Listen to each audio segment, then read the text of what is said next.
کہ جب حکم آ جائے تو پھر حکم ماننا ہے، ادب. اور اس بات پہ ہمارے طالب علم بڑے پکے ہیں. مرید آج کل کے اس مسئلے میں بڑے کہتے ہیں صاحب نے خود کہا ہے کہ خیر صلاح ہے. انہوں نے خود کئی دفعہ کہا ہے جی تسی بڑے سیانے ہو، تانوں مطلب دی گل دی سمجھ جلدی لگتی ہے. انہوں نے خود کہا ہے کہ ٹائم ہو تو آیا کرو.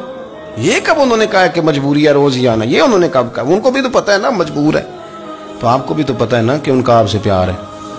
آپ اس پر بھی تو تھوڑا غور کریں نا.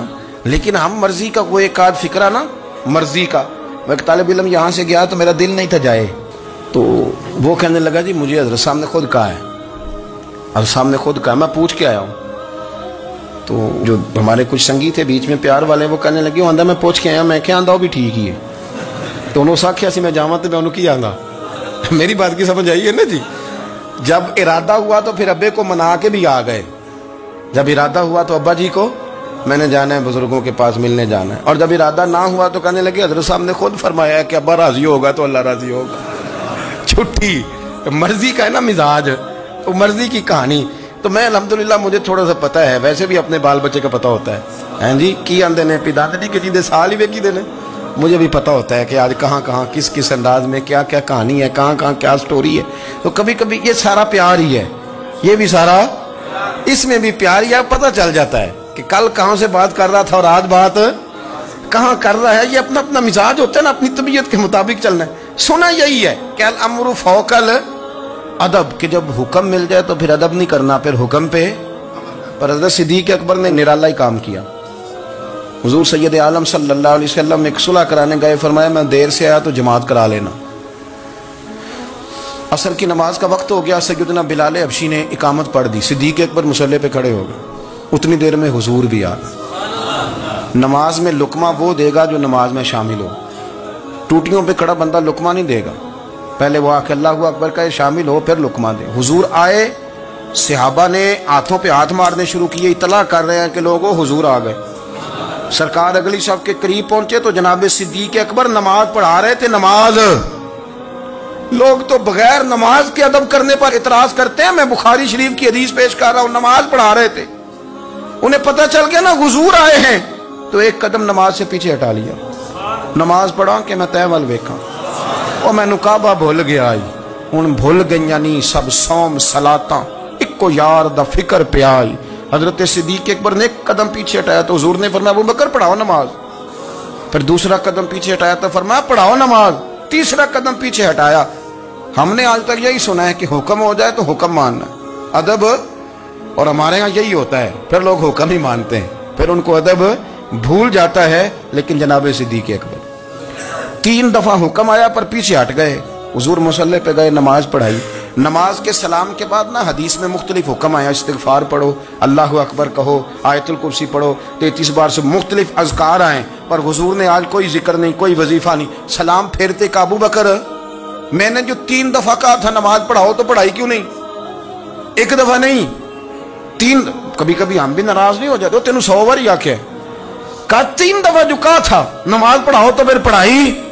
تو حضرت صدیق اکبر رو پڑے، ہاتھ دونوں باندھ دیے، گھٹنے زمین پہ رکھ دیے. عرض کرنے لگے کیا جملہ ہے، کیا ترتیب ہے. عرض کرنے لگے یا رسول اللہ، ابو قحافہ کے بیٹے کی اتنی بھی جرت نہیں کہ مدینے والے رسول کو نماز پڑھائے. میں اتنا بھی جرت مند نہیں ہو گیا حضور، میں کیسے آپ کے آگے کھڑا رہتا اور آپ میری، یعنی این نماز کی حالت میں، این حالت نماز میں بھی ادب. نماز پڑھا کہ میں تین ول ویکھاں. ان کا با بھول گیا، میں نے بھول گئی نہیں سب صوم صلاتاں، اکو یار دا فکر پہ آئی.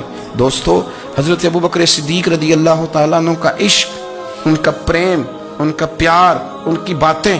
ایک دن نا حضور کے وصال کے بعد اچانک نہ اس طرف جا رہے ہیں، خاصے مسجد سے دور چلے گئے. تو حضرت عمر تھوڑا طبیعت کو جانتے تھے، جناب عمر پیچھے دوڑے، کہنے لگے کدھر جا رہے ہو؟ چپ کر گئے. کیا ہوا، کدھر جا رہے تھے؟ ابو بکر سیانے بندے ہو، امیر المومنین ہو، کہاں جا رہے؟ تو رو پڑے. کہنے لگے ایک دفعہ نا حضور سفر پہ گئے ہوئے تھے تو اس طرف سے واپس آ گئے تھے، تو مجھے خیال آیا شاید اس طرف سے آ نہ رہے ہوں. حضرت عمر رو پڑے. کہنے لگے ابو بکر اب تو حضور نے پردہ کر لیا، جنہاں دے دل بر جانی وچھڑن، کون روے پھر تھوڑا. سب روگاں دا روگ محمد جس دا نام آپ ساری سیرت کی کتابیں پڑھ لیں گے تو ابو بکر صدیق کا وصال کس بیماری سے ہوا؟ لوگوں نے قول کیے ہیں کہ وہ سانپ کا زہر آ جاتا تھا، فلان چیز تھی، لیکن کوئی بندہ وجہ تلاش کر سکا؟ کیا وجہ تھی وصال ہو گیا؟ کیا بیماری تھی؟ کیا تکلیف تھی؟ باقی وجوہات آپ کو ملیں گی۔ حضرت عثمان غنی شہید ہو گئے، حضرت عمر شہید ہو گئے، مولا علی، ابو بکر صدیق چلے گئے 63 سال کی عمر، وجہ کوئی نہیں بتائے گا۔ جب شدید بیمار ہوئے تو حضرت عمر فاروق نے ایک طبیب بلایا، بڑا سیانہ تھا، اس نے سارا چیک کیا تو نباز تھا، کہنے لگا یار کوئی بیماری تو سمجھ میں نہیں آتی۔ تو حضرت عمر تھوڑا سا جلال میں، یرانہ تھا نا، جلال میں کہنے لگے ابو بکر مسئلہ کیا ہے؟ دن بدن کمزور ہوتے جا رہے، نماز پڑھانے کھڑے ہوتے تو ٹانگیں کانپتی ہیں، مسئلہ بتائیں کیا ہے؟ طبیب اتنا بڑا ہے، یہ تو بندہ کا چہرہ دیکھ کے بیماری بتا دیتا ہے، اور یہ کہہ رہا ہے کوئی بیماری نہیں۔